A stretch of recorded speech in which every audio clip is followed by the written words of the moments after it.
I hung it at the entrance. Take care of it for a week. Huh? Take care of what? My usually self-centered sister-in-law suddenly called me out of the blue.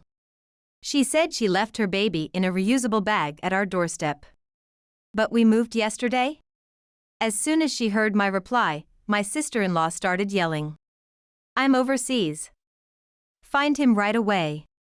I hurriedly drove to the house we used to live in, but the baby was nowhere to be found. I thought, I have to call the police. With trembling hands, I took out my phone, little knowing the horrifying truth that awaited me. 10 years ago, I married my husband Ben and we lived together. We wanted children, but it didn't happen, and before we knew it, I was 38. Taking advantage of me was my sister-in-law, Tiffany, 5 years my junior. Her husband was a CEO, and my husband worked for his company.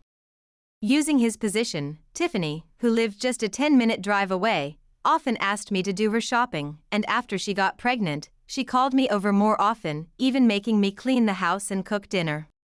Even though I'm someone who enjoys taking care of others, I finally told my husband that it was too much.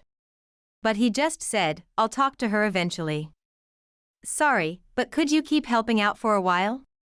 He's probably being used by Tiffany's husband, so he must be in a tough spot. Thinking this, whenever Tiffany called, I reluctantly went to her house. Ugh, my stomach is heavy. Hey, Wendy. Stop daydreaming and get me the TV remote. Huh? What's with you? My sister-in-law was only 3.5 months pregnant. Yet, it felt like her stomach was already big. But since she was originally on the plump side, I didn't say anything extra. For an easier delivery, maybe you should move around a bit? You've never been pregnant, so don't give me advice. Ah, just as I expected. This child is our family's heir.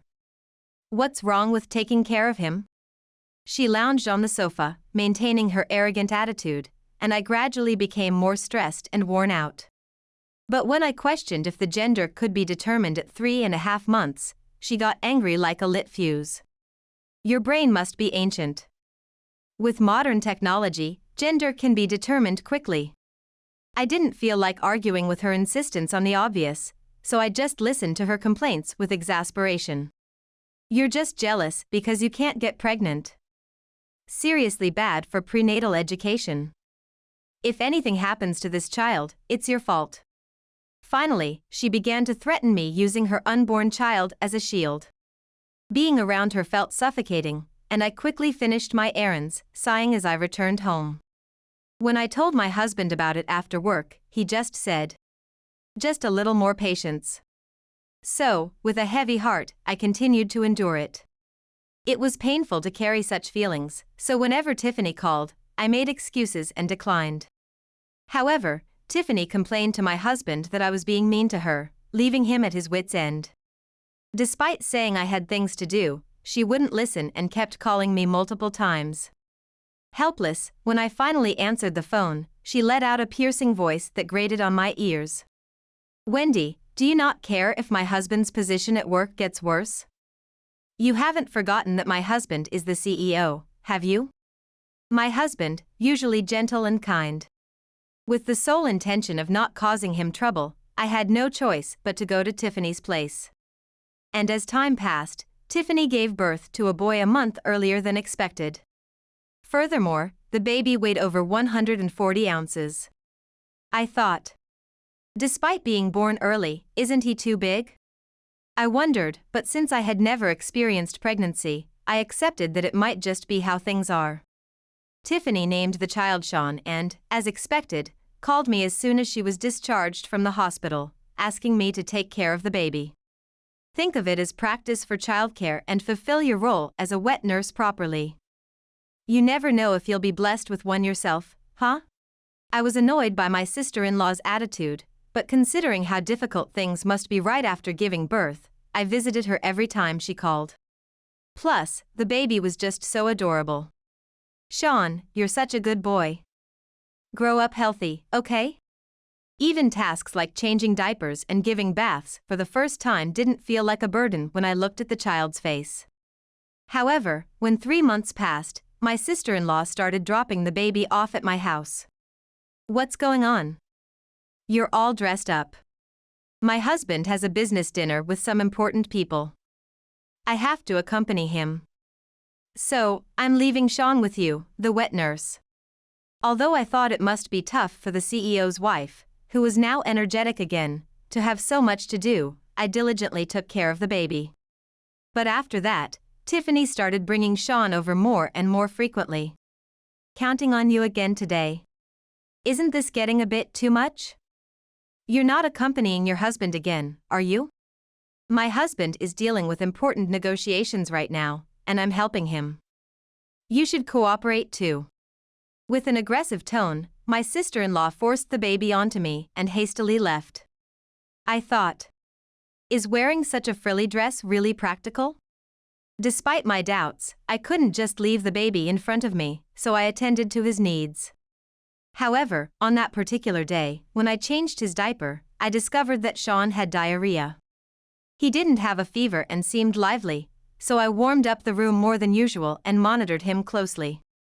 In the evening, when Tiffany came to pick him up and I informed her about it, she aggressively confronted me. You useless piece of. Did you feed him something to make him sick out of spite? When I shook my head, denying any wrongdoing, my husband returned home. What's all the commotion at the door? Big bro. I entrusted Sean to sis-in-law because I trust her. But she made him sick. Her voice, usually rough when berating me, now sounded meek, and she started crying. I understand where Tiffany's coming from. Wendy has no experience in childcare. It was a bit cold today, so maybe he caught a chill. I'll apologize, so please forgive her. My husband stood up for me, but without having done anything wrong, I didn't see the point in apologizing. With a sense of frustration, I watched Tiffany and Sean leave. Feeling dejected, as I started preparing dinner, my husband suddenly put on a serious expression and took out an A4-sized envelope from his bag. Wendy, there's something important I need to tell you. Forget about dinner for now and have a seat. Presented with the documents spread out on the table and the words my husband uttered, I couldn't immediately believe it. Moreover, it was something I hadn't even imagined, so I was taken aback. However, seeing my husband's unwavering determination, I quietly nodded. A week later, as I was unpacking and tidying up cardboard boxes, my sister-in-law called me. I left him hanging on your house's doorknob, so take care of him for a week. Huh? Take care of what? Don't play dumb. It's obviously our kid. You've already taken him inside, right? Upon closer inspection, I realized that since I wasn't home, she had put the baby in the reusable bag I had and hung it on the doorknob. Hearing this, I was shocked and flustered. Wait a minute. We moved yesterday, so we're not going back to that house. Please go pick up Sean right away. However, my sister-in-law responded with, Huh? You're lying again, aren't you? And didn't believe what I was saying. But when I responded with a serious tone, insisting it was true, she suddenly panicked. Turns out, she had left Sean behind 5 hours ago. And to my surprise, I learned she was currently traveling abroad. It was still chilly despite being spring, and the temperature hadn't risen much that day. Go pick up Sean right now. Hurry. More concerned about the baby than infuriated by my sister-in-law's attitude, I immediately drove off. An hour later, I arrived at our old house and checked the doorstep, but there was no sign of Sean. I thought. And no reusable bag. Why? I searched the yard thoroughly and asked neighbors, but everyone just said, I don't know. I thought. How come there were no cries either? Feeling like there was no use continuing the search, I thought of calling the police, and I grabbed my phone. That's when I received a call from someone. What? What do you mean? Listening to the shocking content, I was speechless. After the call ended, unable to process my thoughts, I walked around in a daze until my sister-in-law called. He was in the reusable bag hanging on your doorstep, right? About that, he's nowhere to be found. Seriously. This is bad. If we don't find Sean, my husband will divorce me, and it'll be your fault. Even over the phone, I could sense Tiffany's panic. Unable to continue like this, I decided to inform her that I would report it to the police and have them search. But she adamantly refused. If you do that, it'll become a big deal, and my husband will find out. Isn't Sean more important than your image? Sean is just a tool for extracting money from my husband. Hearing those words, I was stunned by her selfishness. Ignoring my presence, I heard her talking to someone else. After a while, Tiffany said something even more unbelievable. My flight for today got cancelled, but I'll return tomorrow. Don't let my husband find out. If you find Sean, let me know immediately. I'll do what I can. After hearing my response, Tiffany seemed satisfied and hung up. The next day, as I waited at the airport, Tiffany appeared arm in arm with a man. Upon seeing me, she approached with a displeased expression. Wendy. What are you doing here? Did you find Sean? I came to tell you something important. Sean is gone, out of your reach. It's too late. With a downcast, sorrowful expression, I delivered the news, and Tiffany began to fluster. That's a lie. What am I supposed to tell my husband? You useless. Find another baby that looks similar and bring it here. How could you say that? Aren't you still a mother? Suggesting that we find another baby of similar age to pass off as Sean to her husband, Tiffany's selfishness enraged me. Filled with anger and sadness, I couldn't help but shed tears. But as I wiped away the tears from my cheeks, I firmly met her gaze. Instead of searching for a look-alike, talk to this person. As I said that, a woman hiding behind me, her hood pulled low, finally revealed her face. And not just Tiffany, but also the man beside her, trembled visibly. Yes, she was the wife of Tiffany's cheating partner. Too shocked to move, the man was then berated by his wife, who exclaimed, "You scum! I'll beat some sense into you." And without hesitation, she delivered a resounding slap to him, right then and there. The force was so intense that passers-by stopped in their tracks. Cradling her husband as he slumped to the ground, she turned her gaze toward Tiffany. Then, Tiffany quickly paled and started speaking rapidly. Excuse me. Please don't get the wrong idea.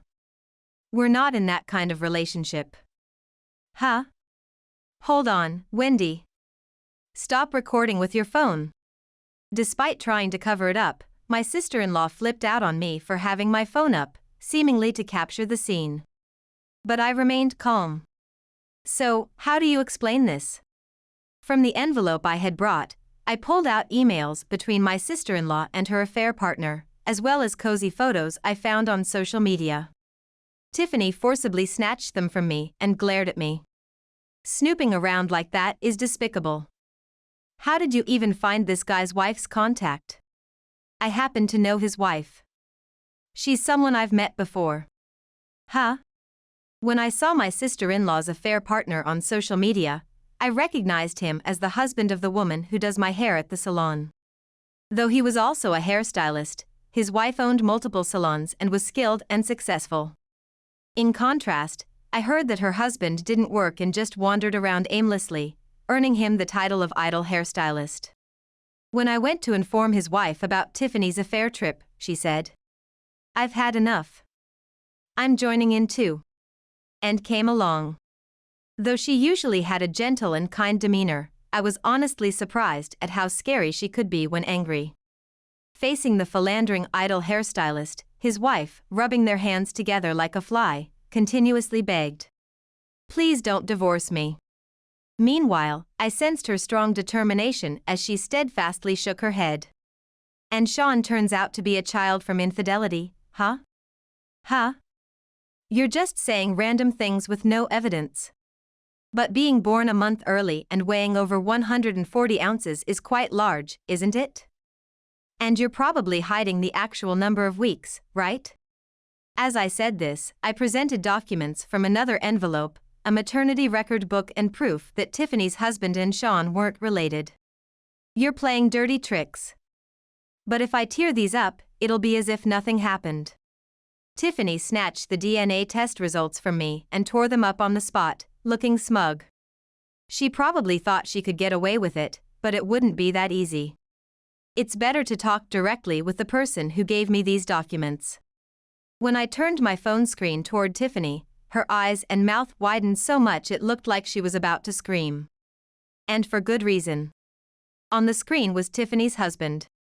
I hadn't been recording, I had been video calling with Tiffany's husband the whole time. Tiffany. You lied about going to your parents' house, and you dared deceive me like this. Well. I mean, Repeating words that made no sense at all, my sister-in-law stumbled. Standing before her, I spoke slowly. Listen carefully, because I'm going to explain everything step by step. A week ago, Tiffany's husband, after finding emails between Tiffany and her affair partner, had suspicions and decided to get a DNA test for Sean. At the same time, he lied to Tiffany about going on a week-long business trip. Then Tiffany, upon receiving the email from her affair partner, immediately booked a trip online. In her excitement, she didn't even think about erasing her browsing history. On the day of the trip, Tiffany put Sean in a reusable bag, hung it on the doorstep of the house where I used to live, and happily skipped off to the train station. Your husband, who was following you, ended up rescuing Sean. If he hadn't, who knows what would have happened after being left on the doorstep for over 5 hours. Huh? So, Sean is alive? Yeah, he's with me right now. When I couldn't find Sean and was about to call the police, Tiffany's husband called me instead. Shocked but eager to learn more details, I immediately went to his house. Sean was playing energetically, waving his arms and legs while holding a rattle. As I listened to the situation, I remembered that despite being born a month early, he weighed over 140 ounces. I reluctantly accepted it at the time, but I still found it odd. With Tiffany's husband's permission, I searched through her belongings and found the maternity record book. Upon examining its contents, I discovered that my sister-in-law had falsified the baby's gestational age. Why would Tiffany do such a thing? Upon tracing back the timing of her actual pregnancy, it coincided with the period when my sister-in-law's husband was on a long business trip, away for about 2 months. In other words, it was an impossible situation for the baby's father to be her husband. Realizing she was pregnant with her affair partner's child, Tiffany likely thought she could pass it off with just a 1-month discrepancy. However, the unexpected birth of a big baby revealed her deception, leading to suspicion from me.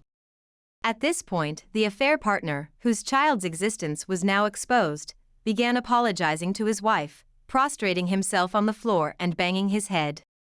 However, his wife coldly said, "From now on, you'll live on your own," and slammed the divorce papers on the table. As she kicked away the begging adulterer and walked away, her determined stride radiated confidence. On the other hand, my sister-in-law's husband wasn't staying silent either. Of course, we're getting divorced. Go be with that man over there. No way. I only liked his face. He's broke anyway. Are you with me just for money? Hit with a nerve, my sister-in-law faltered in her response. You said Sean was just a tool to extract money from your husband. Stop talking nonsense. I heard yesterday's phone call from Wendy. To ensure my sister-in-law couldn't wriggle out of this, I recorded our conversation for evidence.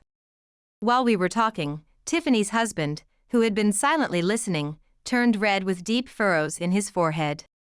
Upon learning the shocking truth, my sister-in-law seemed to tremble slightly. However, after a moment, she remembered something and peered into her phone screen. If Sean had been fine, everything would have been okay, right? Besides, even though we're not biologically related, I gave birth to him, so he's practically your child too. With such a feeble and selfish argument, both Tiffany's husband and I involuntarily exclaimed, "Huh?" at the same time. Seeing our reactions, Tiffany seemed to think she had managed to evade the situation successfully. She put her hands on her hips and looked smug. With just one word. Enough. Tiffany's husband ended the call abruptly. Hey, why did you do that? I did everything you asked me to as much as possible. Didn't it suit your taste? Tiffany tried calling her husband from her phone, but he rejected the call and she couldn't get through. Anyway, Tiffany. Did you know that putting Sean in the reusable bag and leaving was a crime? When I showed her the screen, Tiffany, suddenly trembling, collapsed on the spot. Tiffany, we're done here. Goodbye. With nothing more to say, I left Tiffany behind and walked away, feeling a shiver down my spine. When I looked back, my sister-in-law had a terrifying expression, her eyes bloodshot and her eyebrows twitching. I'll tell my brother on you. It's because of you that I moved without telling him, and now all this happened. My husband decided to move because he felt sorry for me being exploited by you. And of course, he knows everything about this incident. He won't let you near our family again. Feeling abandoned by the only ally she thought she had, my sister-in-law cried out loud on the spot. Even after all this, she didn't utter a single word about Sean. How selfish can one be? This is not the time to cry. Go and pick up Sean immediately. If I'm getting divorced, I don't need the baby. What kind of person are you? I won't forget your words. No matter what happens, I won't let Sean return to you. Having bid farewell to my irredeemable sister-in-law, I walked away with a certain determination in my heart. Later, I reported my sister-in-law abandoning the baby to the police. Though he was quickly taken into custody, her actions were deemed severe, and Tiffany faced significant interrogation by the police. My sister-in-law was served divorce papers by her husband and cut off from her own family, leaving her alone. Having been demanded $15,000 each in compensation from her husband and her affair partner's wife, Tiffany borrowed money with her affair partner to pay the compensation. However, as it turned out, the company she borrowed from was shady, and she ended up being forced to work in dimly lit places to repay the debt. My determination is to raise Sean as my own child. When I told my husband, he readily accepted. Oh, I almost forgot. I'm also blessed with a new life. I'll cherish these children and ensure they live happily.